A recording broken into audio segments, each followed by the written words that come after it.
Dearly redheaded, we are choosing consciousness today to get through this thing called grief. Interesting word, grief. It means love, which makes for a mighty good joke. But I'm here to tell you, there's nothing else. Just joy.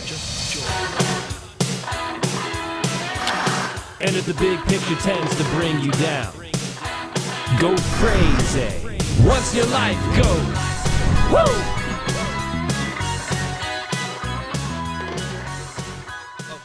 All right, see, I thought I was ready to talk about trauma, but my brain is going to my sapiosexual dominatrix persona. So, one thing that I intend to do when I am on stage as the sapiosexual dominatrix, so far it's just a concept, it's something that I plan to do. I think I've shared that before, but I came in today to speak with Brian about just to help me understand what I can get away with when, the sapiosexual is brain-driven dominatrix. So it is all talk. There's no action, so to speak. But I'm also trying to challenge and bust the balls of very intelligent men. I mean, that's what I like to do. So, which the bar's already low when you talk about very intelligent men, because you got me. Well, and I respect and appreciate, I hope you see my shortcomings. Yeah. I can talk about Nietzsche, but I can't walk and chew gum, so, that's just the way it is. I accept that. I put together a cat apartment stand. Yeah. Oh, my God. I was so ready to pay a man to do it, like sexual favors, like it was a grueling experience to put together that cat tree, but I did it. All right, I digress. So when I came in and spoke to Brian today, I was trying to run some of the things I want to use being the sapiosexual dominatrix, and what I said to him is, I said, do you know the square root of 144? And Brian said 12. Great. Like, that's low level. Idiot math. Yeah, I mean, I you called it that. I didn't. I did. So, My words. Whatever. So I said to Brian, do you know what the square root of 4,761 is? And you looked at me like I had asked you for the combination to a safe. Mm-hmm. Yeah. And I said, and I'm serious. This is how I learn, and this is how I know what I can get away with when I go to do this real time. I run things by people all the time. It's easier than standing on stage and hearing crickets for thinking jokes. So I said, do you realize whatever number it is, it needs to end in a 1 or a 9? So you said 19. I was still shot. And I'm like, oh, fuck. Like, my dreams of dominating on whatever. So At least not me, anyway. Well, I push camera buttons for a living. I don't math. I got it. But I think in pictures, patterns, and numbers. So this just is very, and I'm right brain. And often math gets attributed to the left brain, and I would argue that to my death. But anyway, so then I'm trying to inadvertently, like, then I just told you the answer. It's 69. Like, I'm thinking I'm a sapiosexual dominatrix. Why wouldn't somebody just be able to, and that's where that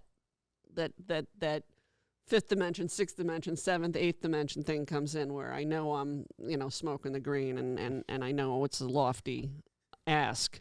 But ultimately, what I took away from it was that I've got to close the dimensional. You got to tighten your dimensions up, and Brian's not as smart as he looks. It's never about that, but I appreciate you saying that. You just, I have so many shortcomings intellectually. I just don't let them bother me because I laugh at like knowledge and facts. Like when people have great I have no memories because of dissociation, but you tack on to that knowledge. I'm all Einstein. Imagination. So I really didn't bring that to a close, but I want to make a 69. The bottom line is there's a 69 joke in there somewhere. Might have to workshop it a little bit.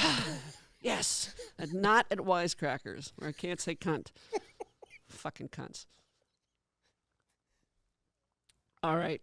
I really am trying to avoid talking about trauma. Can you tell? You're deflecting a little bit. Terribly. Yeah, I'm good at it. So I think, and I'm like, I feel like I'm about 8. That's where I'm going, is I feel like I'm about 8. I think I want to tell you that I stepped on my own healing journey. I said a couple weeks ago that painting held the mirror, high visibility, but prior to that, around 2014 or 15, I had pretty much figured out. I was diagnosed as autistic when I was 39, and I'm 56. So that happened first. Had that not happened, I'd be in a rubber room. Had I not learned that first, because everything else matters because I'm autistic. Does that make sense? I feel like that makes it make sense. Thank you. Yeah. Thank you. You just redeemed yourself. Yeah. 69. 4,761. Square root. And you know what I wanted to say about that? Did I say it already? That the number would have, yes. We covered it. Yeah, that's why I said 19. Okay, yep, I got it.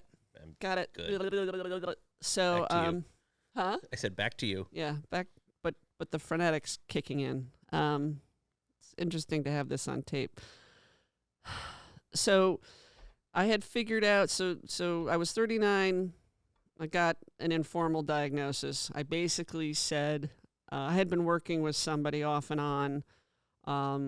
I used the psychologist like a tool. I wasn't in the fetal position doing cognitive therapy. I used it in a very meticulous way.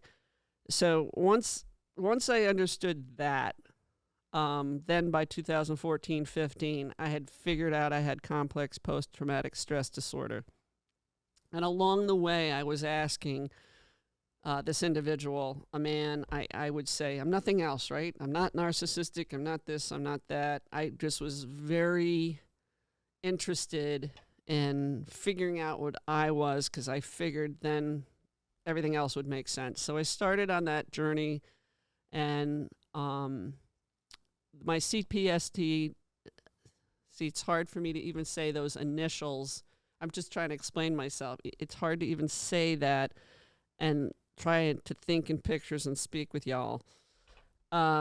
So I really, my trauma, not to sound trite, but it started in childhood. I started to dissociate as a toddler due to rage. I'm not going to go to whose rage it was. All I'll say is it wasn't parental. It was tied to other family members. So when I started to examine the CPTSD in 2015, I also was making efforts to understand with this psychologist what I needed to do as a result, which meant for me to separate myself from my siblings while simultaneously taking care of our mother. And my father passed when I was 12, so he was not in the picture. So I had to figure out how to take care of this woman who was my best friend, and not continue to allow myself to be abused and scapegoated. It was something that I thought when I stood up to these people and I had long been plagued being told I was depressed and other things that were not true. I was dissociated and had CPTSD on the spectrum. For those of you who don't like labels, labels saved my life. So I ended up having to find out what a lot of things meant to figure out not only myself, but what the fuck had happened to me between my childhood and my marriage. So my CPTSD journey, once I shared it, you have to understand I was sharing it without fully understanding why I had it. And as a result of sharing it, things actually became worse. And I understand now why things became worse, because it was very threatening to the people who had mistreated me that I was onto it. So I don't remember the cruel things that happened is not what I want to get into. That's what I'm writing about, because that I feel when I write about it, I have a greater ability to help people step on their healing path. In this capacity to talk about it, it's just not what I'm good at to reflect on what happened to me. And I don't want to muddy the waters. Can't believe I just used my own T-shirt. Nicely done. Hey, where's Nietzsche when you need him? So ultimately, I had to, because of things that were happening, figure out what made me feel safe. I had come through, after my father died, extraordinary obsessive compulsive disorder.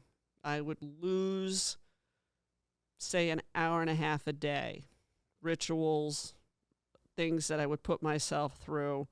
And quite frankly, after my father died, I got a reprieve from it because I was so afraid of what ultimately happened, his death. And it wasn't made clear to me that he was going to die, and he was going to die. So after he died, I mastered OCD.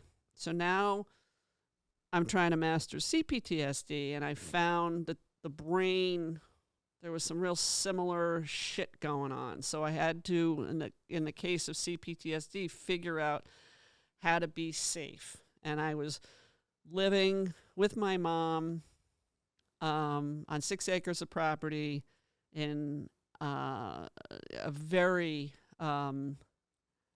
not isolated, but isolated neighborhood where everybody had 5 to 10 acres. So if you can just picture that. So, but I'm also extraordinarily introverted and reclusive, so that meant the world to me to have the property and the privacy. So for me, that ended up meaning having my house, and I had real threats. They weren't just emotional threats. There were outside world threats that were really unfortunate. And that's what I'm trying to avoid talking about, but share with you that this wasn't convolution of the brain. This was real shit that I was dealing with. So, and also, namely because I'm caring for my mother and trying to have my mother have some sort of relationship with the people who had mistreated me. It was a fucking horrible position to be in. And I drank through it. I think I've shared before, I'm not an alcoholic, but I was a serial sedator. Certain time in the afternoon, I'd buy a bottle of wine, pour Mom a glass, and finish the bottle. I had a place. It was basically enough late in the day that I would just go to sleep. I just sedation. So that was what like 2014, 15 were like. My kids, I waited till my kids, one went off to college and one went off to prep school. I waited to really examine the healing till they were gone, which is a mixed bag because I did the best I could for them, but not recognizing there were things that I used to complain and bitch about with them, namely about my marriage, that I was reacting to abuse for years that I didn't fully understand. And that was like 2010 when I started to figure out what led to 2014 and the CPTSD diagnosis. So what made me feel safe? I took a gun course. My neighbors were the NRA. I took a course, and I was a good shot, but the thought of having to, if something were to happen, and my concern was a real live external threat to manifest. That's what it was. The odds of that happening, it wasn't really like I was afraid of it happening, but I needed to feel safe and to know that I had done everything that I could do to feel safe, which, if you can appreciate, was also tied to OCD. Brian's shaking his head, so yep. I must be making... It's making sense. Okay, so I took the gun course, shot the guns, was a good shot, but I thought, God, if I have to think about, all that's involved, and I don't have a linear sequential mind, if I can't just pick it up and shoot it. So I didn't want to do that. I ended up getting a dog that was more of a protective type. My dogs had always protected me, but this one had a little, and I don't want to get into the breeds and stuff because I just don't. But the one that other people would be afraid of. Call it a guard dog. Yeah, more that other people would be. I'm not afraid of the dog, but a kind of dog that other people would think twice about. That's more my point. Say no more. Yeah, right. And then I wore a panic button for probably, I don't remember the years exactly, but I probably wore it for 2 years. And then I think I said my when ADT came, I don't want to give them any credit. It wasn't fucking ADT, that the alarm system. Security people. Yeah, they fucking suck. Sorry. But they came, and the person was the right person to help me because he was thinking, most people in the area would be concerned about robbery. I said, no, I have PTSD. And he put the thingies on all of my windows. And I was like, that's really cool. That will help me feel safe. So I decked the house out like Fort Knox, and I could sleep at night. And my dogs learned, and I had 3, but one was useless as far as guardian. My dogs learned, and I still think of this with this is just something, I don't know how they figured out my energy, but they would never bark at the same time. And they would only bark at the same time if it was something more significant than like a deer or a rabbit. So one would patrol downstairs. I always needed to be on the second floor to feel safe.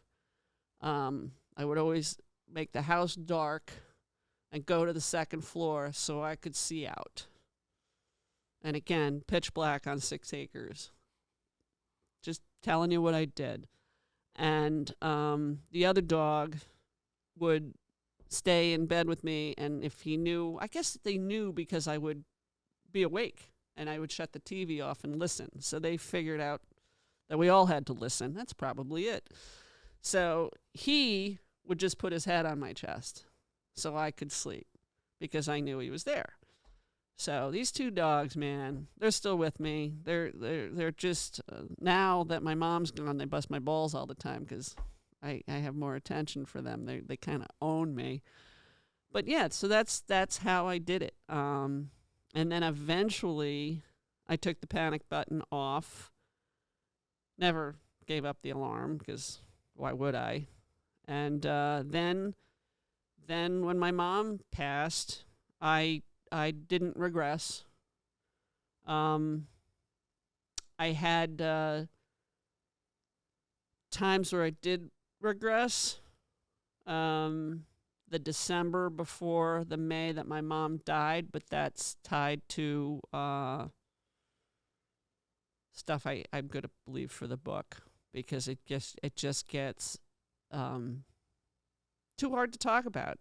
I being on the spectrum, I wouldn't change it. I hope I've said that 700 times. I wouldn't change it, but was definitely like like fodder for gaslighting. Fodder.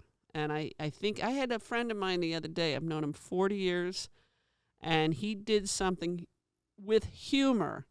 Told me a bullshit story that he made. He thought it was funny. I didn't find it that funny, and it was a joke. That's also part of the problem. It's a big part of the problem. I didn't think what he said was funny. I'm very hard to make laugh.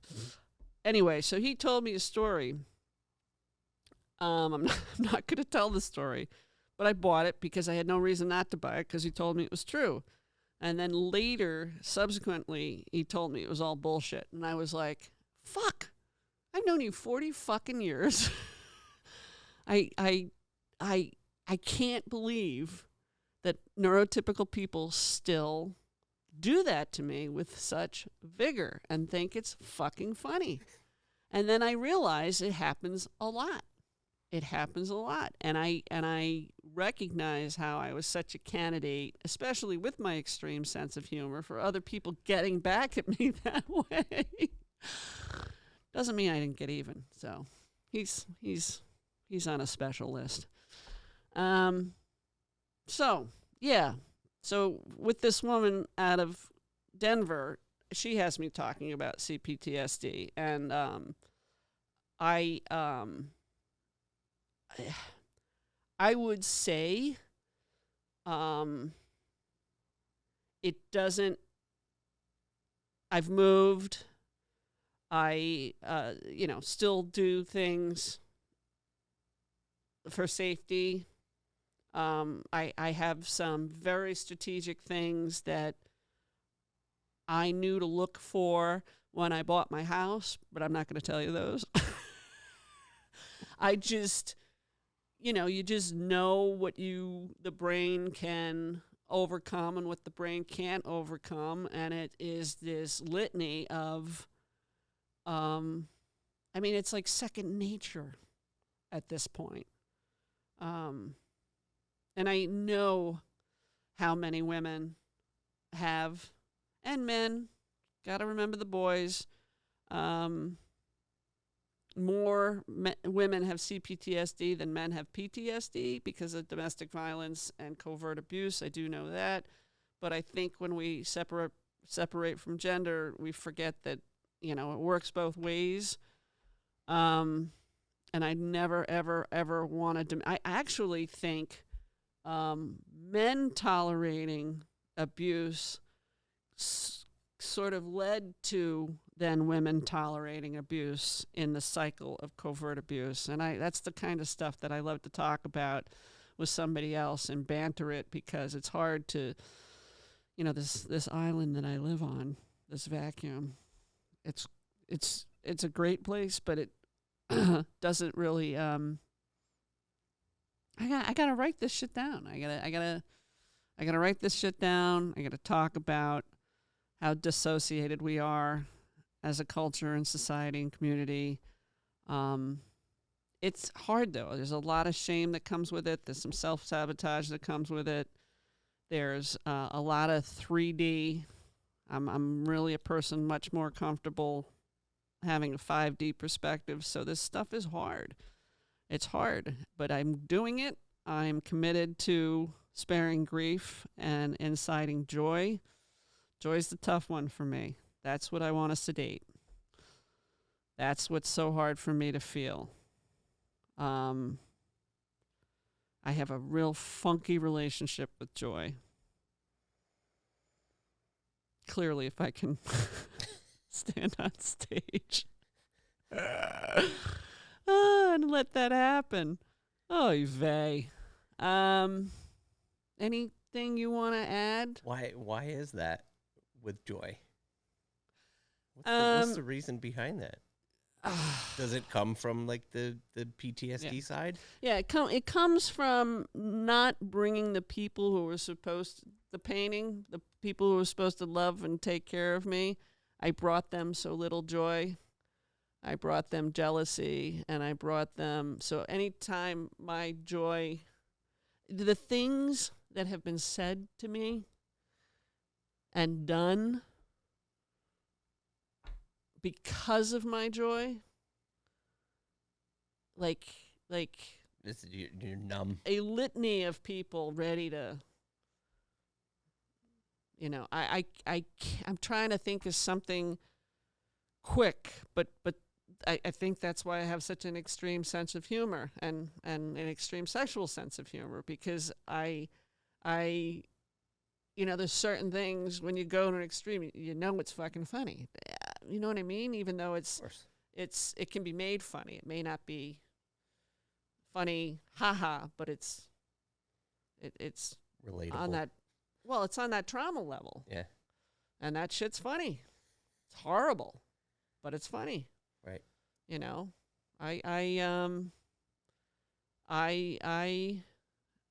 I write extreme trauma jokes because I want to be able to laugh at something that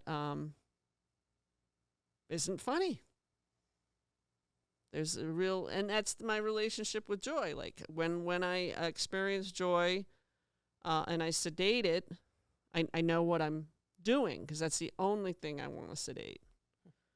I can feel grief. I can feel the horrible shit.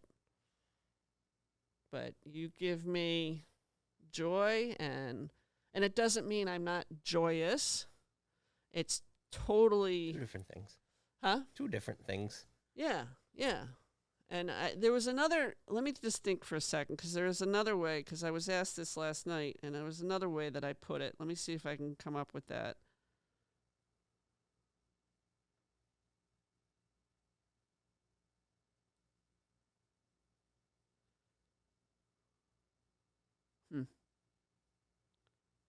When I get...